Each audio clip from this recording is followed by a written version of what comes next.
Om Swastiastu. Perkenalkan, saya Idewo Agung Gede Oka Dwi Wicaksana dengan nomor induk mahasiswa 2002612035, di mana saya merupakan salah satu dokter muda dari Departemen Anestesiologi dan Terapi Intensif FK Unit Respi Sanglah periode 29 November hingga 9 Januari 2022. Izinkan pada kesempatan kali ini saya akan menjelaskan terkait intensive care unit ataupun ICU atau rawat terapi intensif RTI. Yang pertama saya akan menjelaskan terkait definisinya terlebih dahulu, di mana intensive care unit atau instalasi terapi intensif atau ruang terapi intensif merupakan salah satu bagian dari rumah sakit yang di mana memiliki staf dan perlengkapan khusus di mana bertujuan untuk melakukan observasi, perawatan, dan juga terapi pada pasien yang memiliki atau mengalami menderita penyakit atau hal lainnya yang dapat mengancam dari nyawa pasien itu sendiri. Di mana untuk intensive care unit atau ICU atau instalasi terapi intensif ini memiliki sifat yaitu multidisiplin ataupun melibatkan berbagai anggota tenaga medis. Salah satu di antaranya seperti Departemen Anestesi, internal atau penyakit dalam, bedah, keperawatan, dan juga departemen-departemen lainnya. Ini merupakan salah satu contoh gambaran dari ruangan RTI itu sendiri atau ICU. Kemudian selanjutnya saya akan menyebutkan sedikit terkait sejarah dari ICU ataupun ruang terapi intensif ini, di mana diawali pada tahun 1953 di Denmark, di mana terjadi epidemi kasus dari penyakit polio, di mana pada rumah sakit Blackdam hanya memiliki satu alat iron lung, di mana oleh dokter ahli anestesi bernama Born Age Ibsen berhasil menangani suatu kasus dengan tracheostomi dan ventilasi manual. Kemudian atas dasar tersebut barulah didirikan intensive care unit pertama atau ICU pertama di dunia yang menangani pasien polio. Selanjutnya saya akan menyebutkan terkait jenis-jenis dari intensive care unit atau ICU. Jenis-jenisnya terdiri dari 4 jenis, yaitu NICU, PICU, GICU, dan juga ICCU. Untuk NICU itu sendiri merupakan neonatal intensive care unit, untuk PICU yaitu pediatric intensive care unit, untuk GICU yaitu geriatric intensive care unit, dan juga yang terakhir ICCU yaitu intensive coronary care unit. Terkait fungsinya sendiri, fungsi dari pelayanan ICU atau Intensive Care Unit adalah ya terdiri dari beberapa, yaitu yang pertama, tata laksana spesifik yang berhubungan dengan penyakit akut yang dapat mengancam nyawa dan mengakibatkan kematian. Selanjutnya yaitu berfungsi untuk memberikan atau berguna untuk memberikan bantuan terhadap fungsi vital tubuh dan melakukan tata laksana spesifik sesuai dengan penyakit yang mendasari. Kemudian selanjutnya melakukan monitoring ataupun memonitor fungsi vital tubuh dan tata laksana terkait komplikasi-komplikasi yang dimungkinkan muncul oleh penyakit yang mendasari tersebut. Kemudian yang terakhir yaitu atau fungsi selanjutnya yaitu untuk memberikan bantuan terhadap psikologis dari pasien. Untuk kriteria perawatan di ICU ini sendiri tidak sembarang semua pasien harus dimasukkan ke ICU, ada kriterianya. Yaitu yang pertama yaitu sesuai dengan skala prioritas, di mana skala prioritasnya dibagi menjadi 3 tingkat, yaitu kelompok 1, kelompok 2, dan juga kelompok 3. Kemudian dari kelompok 1 yang paling membutuhkan perawatan di ICU hingga kelompok 3 yang merupakan prioritas ketiga ataupun prioritas terbawah untuk dimasukkan ke intensive care unit atau ICU. Saya akan bahas sedikit untuk kelompok 1. Untuk kelompok 1 ini merupakan kelompok pasien dengan sakit kritis, di mana kondisinya tidak stabil dan memerlukan terapi yang sangat intensif. Misalkan kelompok pasien ini yaitu sudah mengalami pasca bedah kardiotoraksik, kemudian pasien ataupun pasien mengalami sepsis berat, ataupun pasien mengalami gangguan keseimbangan asam dan basa elektrolit yang mengancam nyawa dari pasien itu sendiri. Selanjutnya yaitu untuk kelompok 2 ataupun prioritas kedua yang akan masuk ke intensive care unit, di mana kelompok ini merupakan suatu kelompok yang memerlukan pelayanan monitoring yang canggih di ICU ataupun di intensive care unit, di mana sangat beresiko apabila tidak mendapatkan terapi intensif yang segera. Misalkan pada kelompok pasien dengan penyakit dasar jantung dan paru, kemudian ataupun pasien dengan gagal ginjal yang menjalani operasi bedah mayor.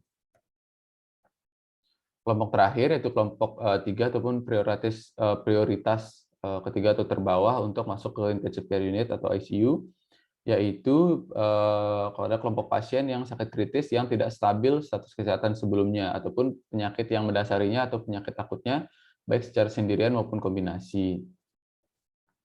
Nah, untuk manfaat yang ingin dituju yaitu manfaat terapi dengan kemungkinan untuk sembuh di ICU paling kecil pada kelompok ini dibandingkan dua kelompok lainnya.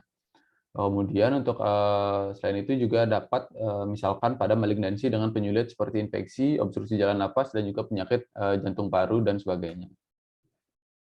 Nah, itu untuk beberapa kriteria masuk ke ICU yang dibedakan menjadi beberapa kelompok, yaitu kelompok 1, kelompok 2, dan kelompok 3. Selanjutnya itu untuk kriteria keluar dari ICU. Selain masuknya, keluarnya juga perlu kriteria untuk keluar dari intensive care unit. Yang pertama yaitu pasien dapat dipindahkan dari ruang ICU dengan pertimbangan dari tim medis yang merawat pasien. Adapun beberapa pertimbangannya meliputi yang pertama yaitu kondisi pasien membaik dan stabil sehingga tidak membutuhkan monitoring yang intensif. Kemudian selanjutnya terapi yang dijalani gagal. Kemudian yang selanjutnya yaitu manfaat terapi intensif cukup minim. Kemudian kemungkinan pasien sembuh sangat kecil. Kemudian untuk kriteria kedua, untuk pasien dapat keluar dari intensive care unit, yaitu atas pertimbangan keterbatasan jumlah bed pada fasilitas ICU di rumah sakit, maka pasien dengan kondisi seperti yang akan saya sebutkan nanti dapat dipindahkan dari ICU.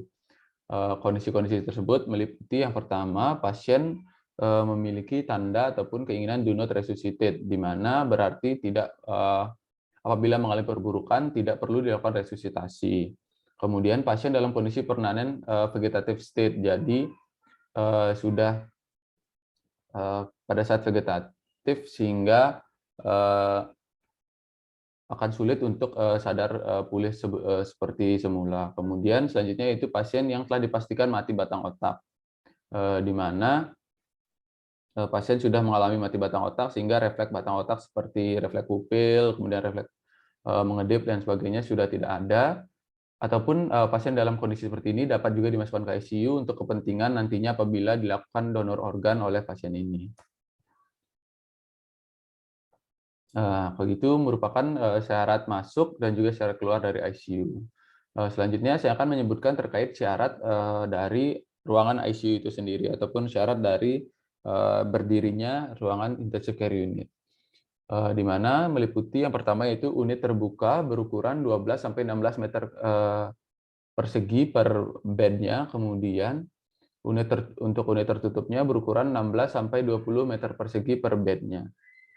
Kemudian untuk jarak antara tempat tidur masing-masing bed satu dengan bed lain yaitu 2 meter. Kemudian untuk unit terbuka disyaratkan untuk memiliki satu tempat cuci tangan tiap 2 tempat tidur. Kemudian untuk unit tertutup memiliki syarat yaitu dalam satu ruangan memiliki satu tempat cuci tangan. Kemudian terdapat juga syarat untuk terdapat minimal 3 outlet udara tekan dan 3 pompa hisap. Kemudian syarat selanjutnya yaitu terdapat minimal 16 stop kontak untuk tempat tidur. Kemudian untuk pencahayaannya yaitu minimal cukup yaitu 10 watt per meter persegi. Kemudian untuk suhunya yaitu disyaratkan untuk memiliki suhu antara 22 sampai 25 derajat Celcius. Selanjutnya saya akan membahas sedikit tentang high care unit ataupun HCU. Untuk definisinya sendiri, yang pertama yaitu untuk HCU ataupun High Care Unit merupakan bagian dari rumah sakit yang melayani pasien dengan kondisi respirasi, hemodinamik, dan juga kesadaran yang masih stabil dan masih memerlukan pengobatan, perawatan, dan observasi medis yang ketat. Untuk HCU atau High Care Unit ini juga dapat dikenal ataupun disebut HDU atau High Dependency Unit atau Intermediate Ward. Pada HCU, peralatan yang tersedia tidak dimestikan ataupun disyaratkan selengkap di intensive care unit. Misalkan seperti bronkoskopi, mesin hemodialisis, dan juga ekokardiografi. Beda dengan ICU. Untuk HCU sendiri jenis-jenisnya hanya ada 3. Untuk ICU kan tadi ada 4 jenis, sekarang HCU ada 4, ada 3, yaitu yang pertama integrated, yaitu yang berarti menjadi satu dengan ICU, kemudian paralel yang berarti berdampingan dengan ICU, dan juga separated ataupun konvensional atau freestanding, di mana terpisah jauh dari ICU. Kemudian untuk ruang high care unit ataupun HCU sendiri berfungsi sebagai unit perawatan yang berada di antara ICU dan ruang rawat biasa. Jadi setelah dipindahkan dari ICU, pasien kemungkinan akan diturunkan terlebih dahulu ke HCU, kemudian apabila sudah lebih stabil baru ke ruang rawat biasa. Untuk beberapa indikasi perawatan dari HCU ataupun kriteria masuk ruangan HCU yang mana pasien dengan gagal organ tunggal yang mempunyai risiko tinggi terjadinya suatu komplikasi. Kemudian terdapat juga kriteria yaitu pasien dengan perawatan perioperatif. Kemudian untuk indikasi keluar dari HCU sendiri, yaitu kondisi pasien sudah stabil dan tidak membutuhkan monitoring ketat, dan juga indikasi kedua yaitu pasien mengalami perburukan dan perlu dipindahkan ke ruang ICU. Seperti yang saya sebutkan tadi, untuk HCU sendiri berada di tengah-tengah antara ruang biasa dan juga ruang ICU. Jadi bisa dari ruang biasa ke HCU, kemudian perburukan baru ke ICU, ataupun dari ICU meningkat menjadi menurun keparahannya HCU kemudian baru ke ruang biasa. Berikut merupakan salah satu mnemonik ataupun jembatan keledai untuk monitoring pasien pada ICU, yaitu dengan fast tag, yaitu untuk F pertama yaitu feeding, kemudian A yaitu analgesi, kemudian S yaitu untuk sedasi, T untuk thromboembolism prophylaxis, kemudian H untuk head of bed elevation, U untuk ulcer prophylaxis, dan juga G untuk glycemic control. Yang pertama dari fast tag yaitu F yaitu feeding, yaitu tujuannya untuk mencegah terjadinya komplikasi dan juga mempercepat proses penyembuhan serta menghindari dari mortalitas. Untuk asesmen ataupun penilaian sendiri yaitu menilai kemampuan pasien untuk makan, apakah pasien perlu menunda enteral rute pemberian dengan intravena ataupun oral. Kemudian untuk intervensinya yaitu enteral setelah 48 jam masuk ICU, untuk parenteral apabila dalam 7 hari pasien tidak dapat diberikan melalui enteral. Kemudian untuk analgesia, untuk huruf A pada fast tag, yaitu tujuannya untuk memberikan rasa nyaman pada pasien, untuk asesmennya atau penilaiannya untuk menilai skala nyeri pasien, dan juga monitoring tanda vital. Untuk intervensinya sendiri, pemberian obat-obatan analgesia atau penghilang nyeri. Selanjutnya itu thromboembolism prophylaxis, di mana dengan tujuan untuk mencegah dan mengurangi terjadinya ulkus dekubitus dan juga emboli, hiperkoagulabilitas, dan juga DIC, disseminated coagulability. Kemudian untuk asesmen atau penilaiannya sendiri yaitu adanya tanda-tanda dari ulkus dekubitus. Kemudian untuk intervensinya yaitu pemberian profilaksis seperti heparin, miringkan pasien kanan dan kiri untuk mencegah ulkusnya, dan juga menggunakan kasur angin. Head of bed elevation yaitu dengan tujuan untuk mengurangi risiko terjadinya aspirasi atau pneumonia. Untuk aspirasi, untuk intervensinya yaitu dapat menggunakan NGT atau nasogastric tube, dan juga menaikkan kepala bed atau miring 30 derajat.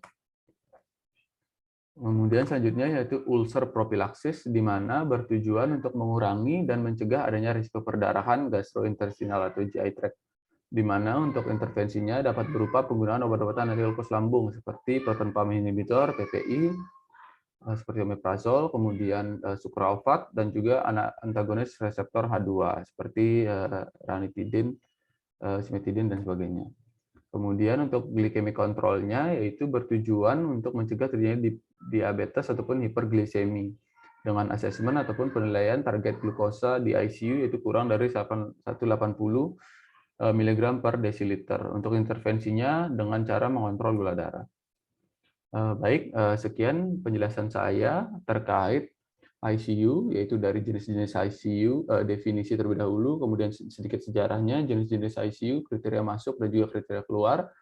Kemudian selanjutnya saya juga sudah membahas terkait HCU, yaitu High Care Unit, sama, yaitu kurang lebih untuk indikasi masuk, indikasi keluar, dan juga jenis-jenisnya, di mana HCU sendiri merupakan ruangan antara ICU dan juga ruangan rawat inap biasa. Saya juga sudah menyebutkan sedikit untuk mnemonik dari monitoring yang dilakukan di ICU, yaitu VSTAC. Sekian presentasi dari saya terkait intensive care unit ataupun ICU. Apabila ada kesalahan atau kekurangan, saya mohon maaf. Terima kasih atas waktunya. Selamat menonton. Om Santi Santi Santi.